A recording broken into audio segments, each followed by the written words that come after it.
Good morning friends, welcome to my channel Anokhi Mohabbat. और आप देख रहे हैं लॉस्ट गर्ल। लास्ट पार्ट में हमने देखा था कि सोनिया जब इन्वेस्टिगेशन कर रही रहती है तो उसमें वो अमायरा को तो इनोसेंट साबित कर देती है, लेकिन अब सारा इल्ज़ाम मिस्टर खन्ना पर आ जाता है। और जब मिस्टर खन्ना पर आता है तो अब मिस्टर खन्ना को खुद को इनोसेंट साबित करने के लिए कुछ भी नहीं मिल रहा रहता है। वो कह रहे थे कि वो लॉन्ग ड्राइव पर गए थे उस रात को, पर उस रात को लॉन्ग ड्राइव पे जाने के लिए भी ऐसी कोई क्लिप्स नहीं रहती है, ऐसा कुछ चीज़ें नहीं रहती जिससे वो खुद को प्रूव कर सके कि उस ड्यूरेशन में उन्होंने मर्डर नहीं किया है, क्योंकि डीएनए तो उन्हीं का मिला रहता है।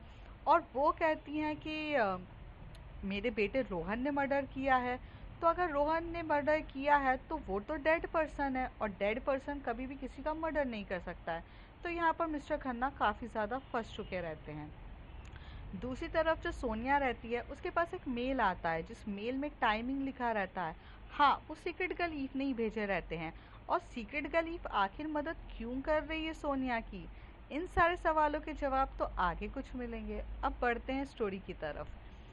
जब वो उसके पास आता है तो फिर वो बोलती है कि इसको डिकोड करो, ये लड़की है कौन, I mean why she is helping us. मुझे कुछ समझ में नहीं आ रहा है, मेरा दिमाग यहाँ चल नहीं रहा है। 8 घंटे पता है ये क्या बोलते हैं, आरटीपीसीआर की रिपोर्ट भेज रही है और बता रही है कि रोहन के पास सिर्फ और सिर्फ 8 घंटे, 8 घंटे के बाद वो नेपाल बॉर्डर क्रॉस कर देगा। और जब वो नेपाल बॉर्डर क्रॉस कर देगा तो हम कुछ नहीं कर सकते।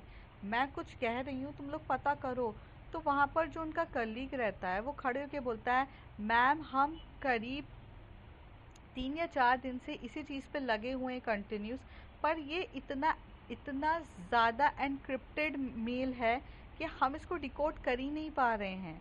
मुझे नहीं पता कि ये कौन है, कितनी बड़ी हैकर है और कितनी ज़्यादा इंटेलिजेंट हैकर है।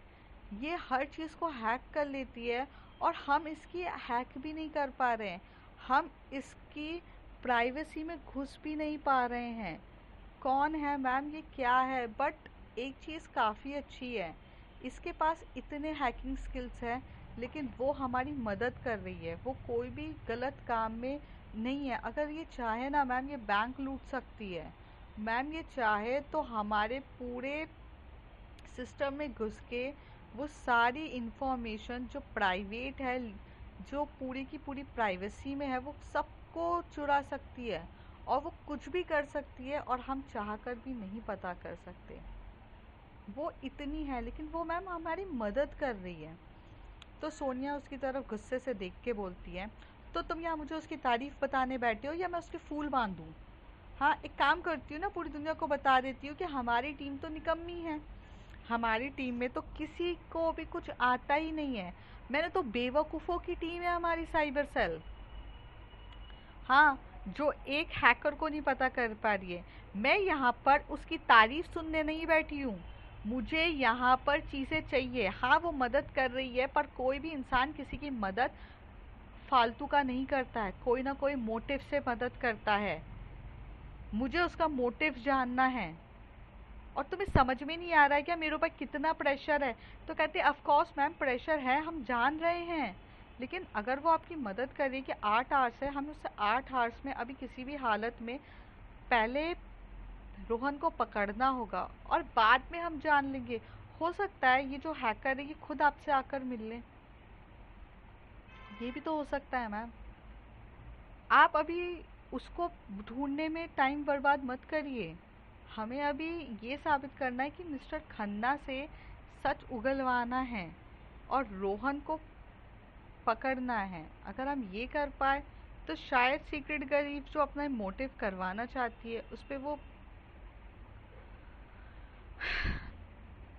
पॉसिबल है, कुछ हो सकता है मैम।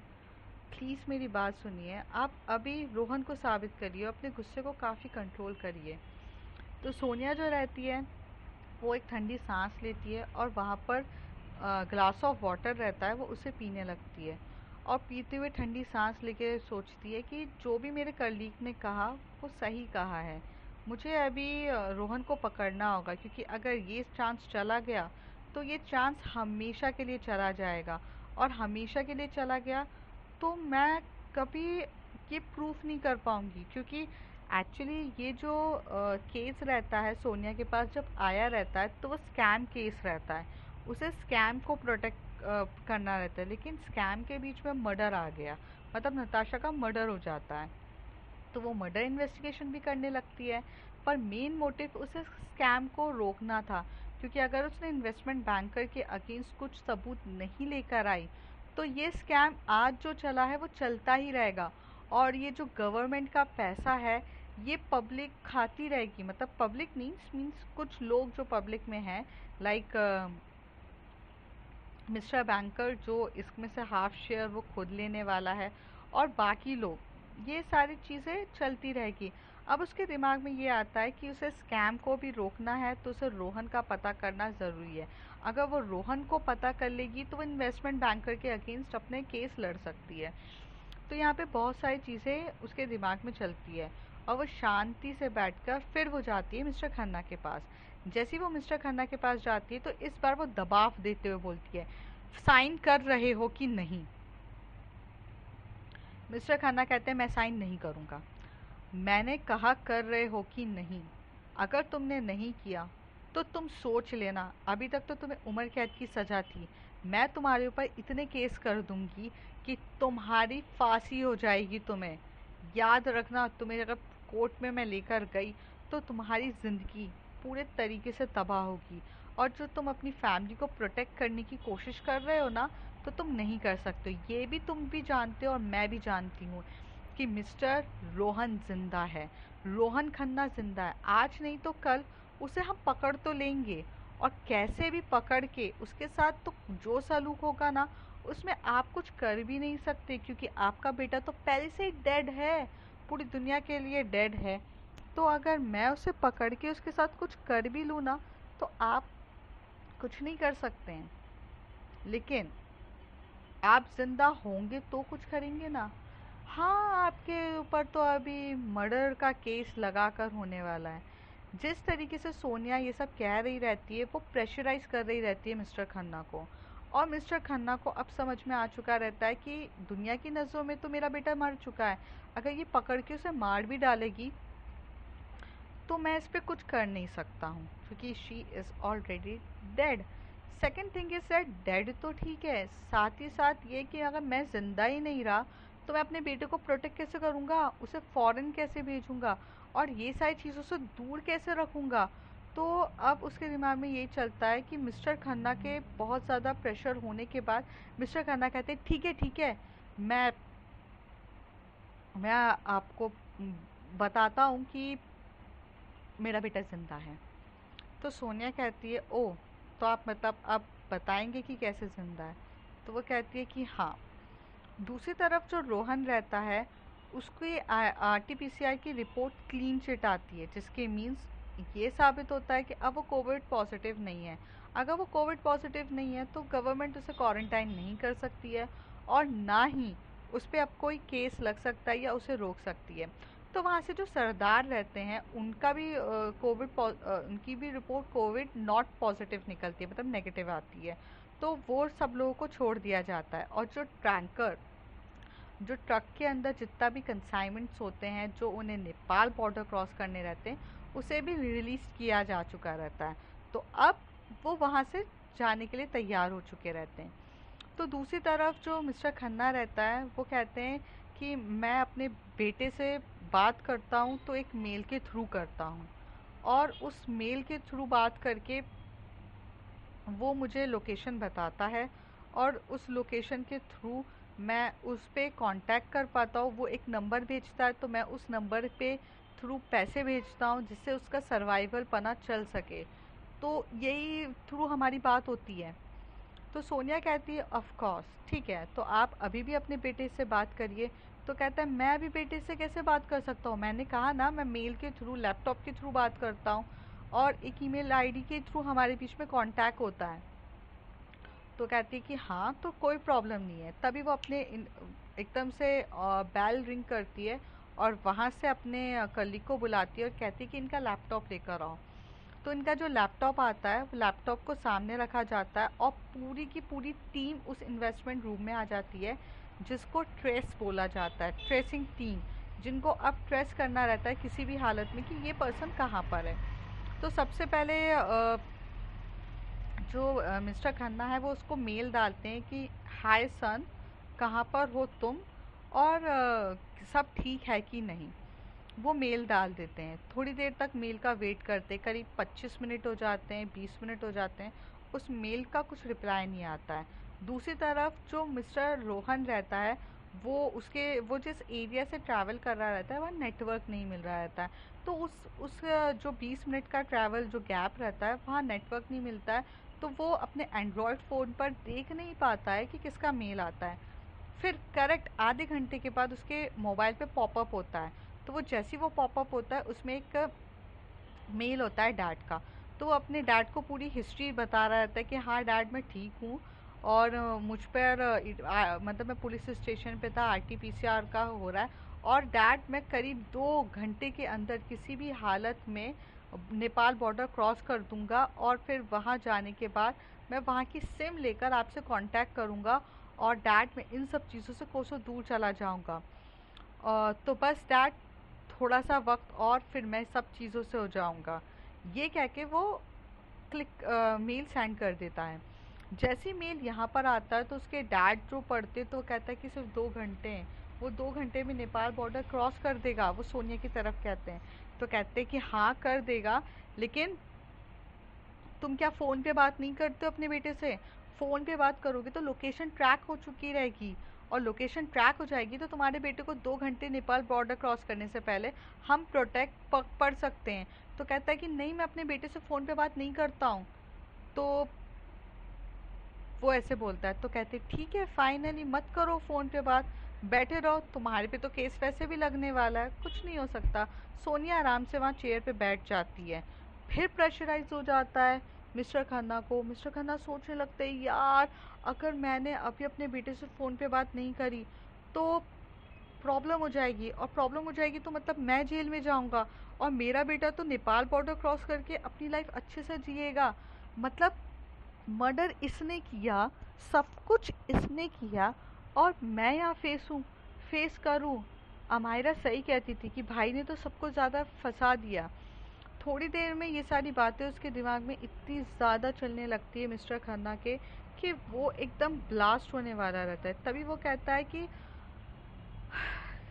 ओके फाइन, मैं कुछ करता हूँ। तो वो कहते हैं कि क्या करोगे तुम, बैठे रहो और क्या, तुम्हें तो बस मेल मेल खेलना है, खेलो। तो उस पर इतना प्रेशराइज होने के बाद वो थोड़ी देर में क्या करता है कि अपने बेटे को मेल करता है और कहता है कि मुझे तुमसे कुछ ज़रूरी बात करनी है, कॉल पे बात करो। तो उसके बेटे का वहाँ से पॉपअप आता है मेल कि नहीं डैड फ़ोन पे बात नहीं हो सकती है, आप किसी भी हालत में मेल पे बात करो।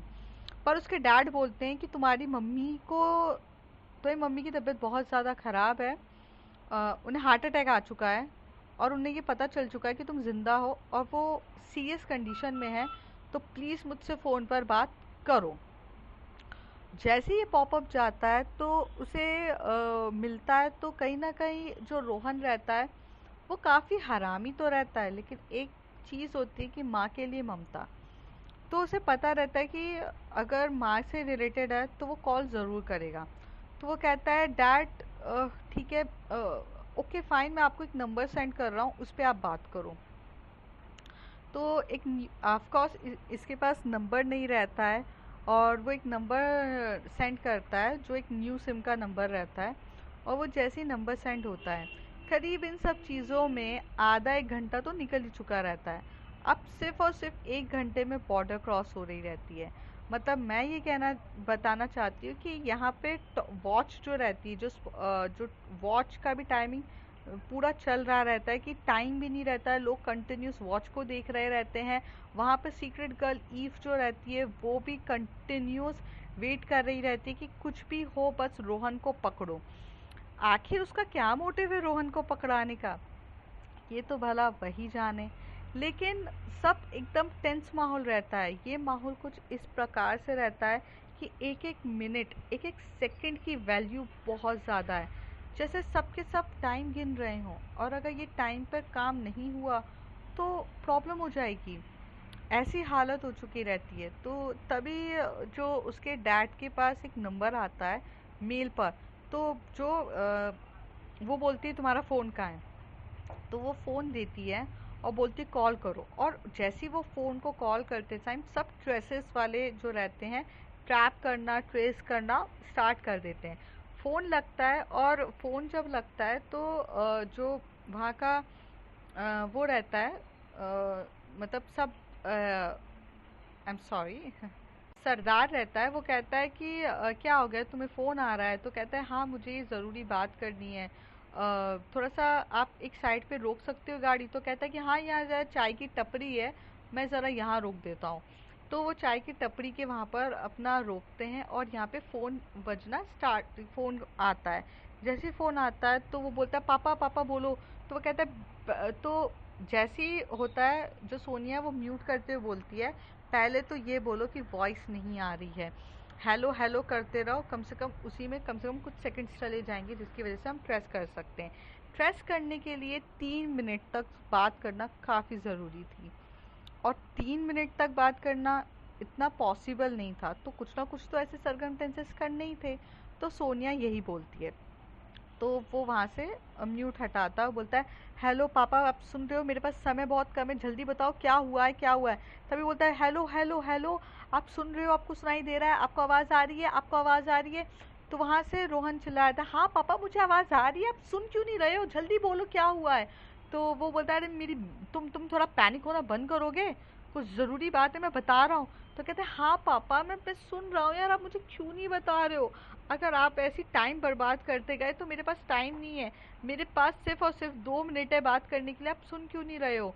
तो वो कहता है बेटा 2 मिनट ही है ना तुम्हारे पास, एक तो तुमने मर्डर कर दिया, और मर्डर करने के बाद तुमने मुझे फंसा दिया है, और तुम्हारी वजह से हर एक चीज़ की प्रॉब्लम हो रही है, मुझे समझ में नहीं आता। तो वहाँ से कहता है पापा मैंने मर्डर किया ही नहीं है, और जब मुझे मैंने कहाँ से फंसाया? तो इसके बीच में इन लोगों की आर्ग्यूमेंट स्टार्ट हो जाती है। तो आर्ग्यूमेंट भी करीब चलती रहती है, 2 मिनट ऐसे ही चले जाते हैं। तो वो कहता है ठीक है पापा मैं फ़ोन कट कर रहा हूँ। जैसे ही फ़ोन कट करने की बात आती है, सोनिया इतना गुस्से में देखती है कि बोलती है कि नहीं उसे फ़ोन कट करने नहीं देना है।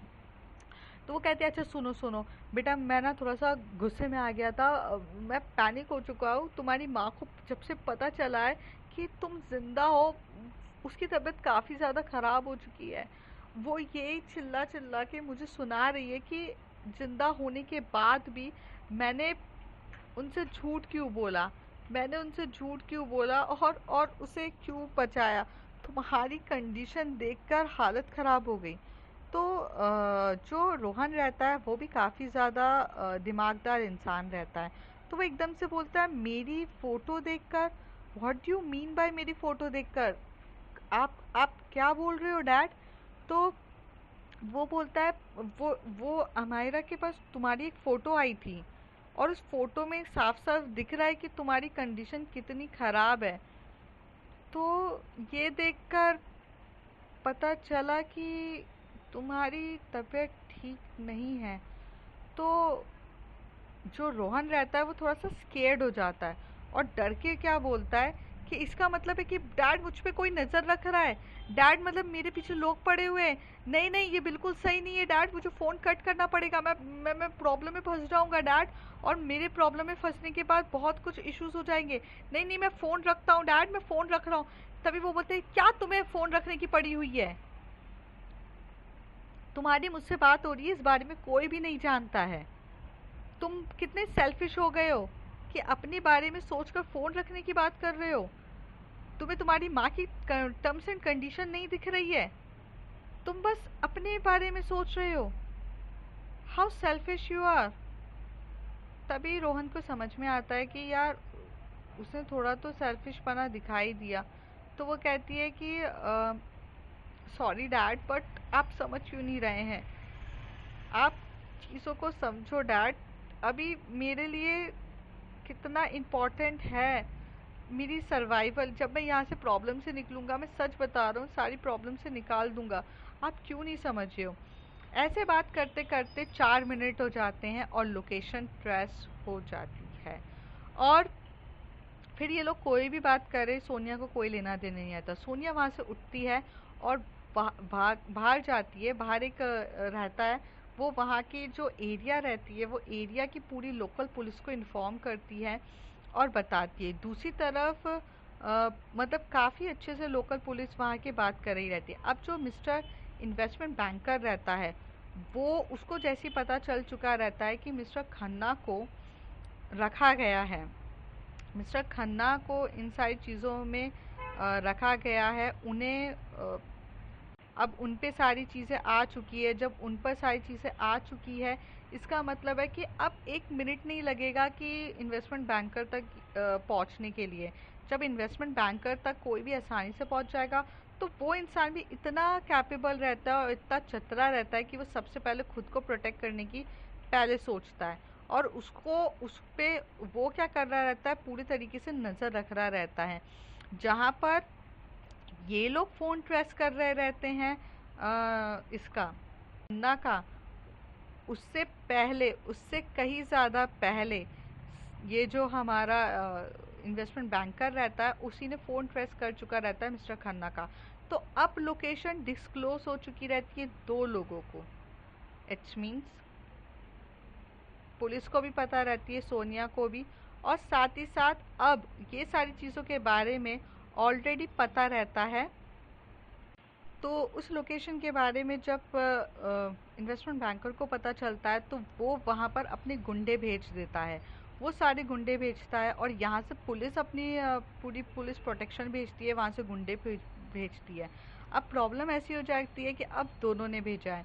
वहाँ पर जो रोहन रहता है वो अपना फ़ोन कट करता है और वो सरदारों के साथ चला जाता है, सरदार लोगों के साथ बैठ जाता है और वहाँ से चल रहे रहते हैं। सिर्फ 50 मिनट्स रहते हैं, 50 मिनट्स बचे हुए रहते हैं, और उस 50 मिनट्स में से बात करने के बाद अब 40 मिनट्स बचे रहते हैं। अब 40 मिनट्स के अंदर पुलिस को वहाँ पहुँचना रहता है और इनके गुंडे के लिए जो इन्वेस्टमेंट बैंकर्स रहता है वो बहुत मतलब पावरफुल इंसान रहता है। तो अपने इन्वेस्टमेंट बैंकर्स को काफ़ी इन्वेस्टमेंट बैंकर बहुत पावरफुल रहता है, तो अपने जितने भी गुंडों को बहुत आसानी से वहाँ पहुँचा देता है। और जब वो कितने आसानी से पहुँचा देता है, तो वहाँ के ना जितने भी लोग रहते हैं वो पूरे उस एरिया को कवर कर लेते हैं। और कवर करने के बाद तो वहाँ पर वो जो पूरे गुंडे हैं उस ट्रक को रोक देते हैं और निकल कर जो रहता है रोहन को खींच के बहुत मारने लगते हैं, बहुत ज़्यादा मारपीट कर रहे रहते हैं, इतना मारे जा रहे रहते हैं जिसकी जिसकी वजह से उसकी हालत ख़राब हो जाती है। और जब वो वहाँ से रिवॉल्वर निकाल के मारने ही वाले रहते हैं, तभी वहाँ की जो लोकल पुलिस आती है और लोकल पुलिस आकर उसको शूट कर देती है, शूट करती है उस इन्वेस्टमेंट बैंकर के लोगों को, मतलब उन गुंडों को। और उस गुंडों को इतना मारती है तो रोहन की कम से कम जान जाने ही वाली रहती है। उन लोगों का मोटिव ये रहता है कि रोहन को मार दो, क्योंकि अगर रोहन को मार देंगे तो फिर प्रॉब्लम ही सॉल्व। जब रोहन मर जाएगा तो इन्वेस्टमेंट बैंकर्स जो इन्वेस्टमेंट बैंकर्स के जो गुंडे रहते हैं उनको अपनी जान की कोई परवाह नहीं रहती है। उन्हें पैसे इसलिए दिए रहते हैं कि उन्हें किसी भी हालत में मारना ही है और मार के हर चीज़ ख़त्म करनी है, तो मारना ही रहता है। और वो पूरे तरीके से ऐसे ही हरकतें करते हैं। वो रोहन को इतने ज़ख्मी कर देते हैं किसी भी हालत में, बस एक गोली या एक कुछ और उसके साथ होता तो उसकी हालत ख़राब हो चुकी रहती। पर फिर भी जो वहाँ की जो लोकल पुलिस है वो भी अपनी पूरी टीम के साथ आती है और काफ़ी ज़्यादा फाइट वगैरह करने के बाद वो रोहन को प्रोटेक्ट कर लेते हैं। जो हमारी सोनिया रहती है वो तो इधर बैठी रहती है मुंबई में, और नेपाल बॉर्डर वहाँ पर रहती है। लेकिन करीब जब ये सब चीज़ें हालत हो जाती है तो आधे 1 घंटे के बाद उसे ये न्यूज़ पता चलती है कि रोहन को ले लिया गया है और उसे वहाँ की लोकल जो हॉस्पिटल है वहाँ भेजा गया है, क्योंकि उसे भेजना काफ़ी ज़्यादा ज़रूरी था। अगर उसे नहीं भेजा जाएगा तो उसकी तबीयत ख़राब हो जाएगी। ये सुनकर कम से कम रिलैक्स होती है। दूसरी तरफ वो मिस्टर खन्ना को कहती है कि आपका बेटा हमें मिल चुका है, आपका बेटा अब हमें मिल चुका है और आप अब बेगुनाह साबित हो चुके हो। तो मिस्टर खन्ना को तो एकदम अजीब सा लगता है कि या तो वो खुश हो या तो वो दुखी हो, उसे समझ में नहीं आता है क्योंकि वो तो इनोसेंट साबित हो चुका है, लेकिन अब वो अपने बेटा फंस चुका है। इस बात पे उसे काफ़ी ज़्यादा दुख हो रहा रहता है, क्योंकि आखिर ये सारा रिस्क लेने के लिए उसने बेटे नहीं तो अपने डैड के लिए रिस्क लिया था। क्योंकि डैड की तो क्योंकि उसके जो डैड रहते हैं वही उसी का तो आइडिया रहता है कि स्कैम किया जाए, सब चीज़ की जाए। तो अब चीज़ समझ में नहीं आ रही रहती है कि क्या होगा। थोड़ी देर तक ऐसी बैठने के बाद जो वहाँ की लोकल पुलिस रहती है वो सोनिया को कॉल करती है और बोलती है कि इनका क्या करना है। तो वो कहती है कि आप टेंशन ना लो, मैं देखती हूँ। तो वहाँ से हेलीकॉप्टर्स आए जाते हैं, जिसमें सोनिया वहाँ से हेलीकॉप्टर लेकर, और वहाँ की कुछ टीम्स रहती है उसको लेकर, जिस एरिया में ये सब चीज़ें हुई रहती है, नेपाल बॉर्डर के कुछ करीबी के पास ये हुआ रहता है, वो वहाँ जाते हैं। वहाँ जाने के बाद आराम से बैठते हैं। और पहले तो वो पूरा ये ध्यान रखती है कि रोहन की मेडिकल हेल्थ में कुछ इफ़ेक्ट नहीं होना चाहिए, क्योंकि मेडिकल हेल्थ अब काफ़ी ज़्यादा ज़रूरी रहती है। वो सही रहेगा तभी तो वो आगे इन्वेस्टिगेशन कर पाएगा। तो वो मेडिकल हेल्थ में ज़्यादा फोकस होती है, पूरा प्रॉपरली दिया जाता है। और पूरा इन्वेस्टिगेशन काफ़ी अच्छे से किया जाता है कि उसकी हेल्थ अच्छे से रहे। जब डॉक्टर कह देता है कि he is now okay, travel कर सकता है, आप सर्वाइव कर सकते, मतलब आप लेके जा सकते हो। तो वहाँ की जो पुलिस है वो पूरा मेडिकल जो किट बोल सकते हैं उसके साथ, और साथ ही साथ उसको वहाँ पर मतलब हेलीकॉप्टर में ही पूरा हॉस्पिटल के चीज़ें लाइक बॉटल चढ़ना वगैरह सब एक चीज़ करने के बाद वो वहाँ से चले जाता है। लेकर जाने के बाद ये जब मुंबई में आते हैं तो मुंबई में इनके हॉस्पिटल टाई अप रहते हैं कि मीन्स अगर कोई भी बीमारी हो तो अगर कैदियों को हो या कोई को भी उस बीमारी हो तो वहीं पर रखा जाए, तो वहाँ पर रखा जाता है। तो अब इसके आगे क्या होगा जानेंगे कुछ अगले कुछ एपिसोड्स में। आखिर अब होने वाला क्या है, और अभी तक नताशा की जो मर्डर की मिस्ट्री है वो भी तो डिस्क्लोज हो, कि अगर रोहन ने मर्डर नहीं किया है, जब वो चीख चीख के कह रहा है, तो आखिर मर्डर किया किसने है। और अभी तो ये भी जानना ज़रूरी है कि सीक्रेट गर्ल ईव कौन है और उसका रोहन से क्या लेना देना है। बहुत सारे राज हैं जो अगले कुछ एपिसोड्स में खुलेंगे। अभी तक तो हमें रोहन मिल चुका है। तब तक के लिए bye bye, take care. If you like my story, like share and subscribe. Thank you.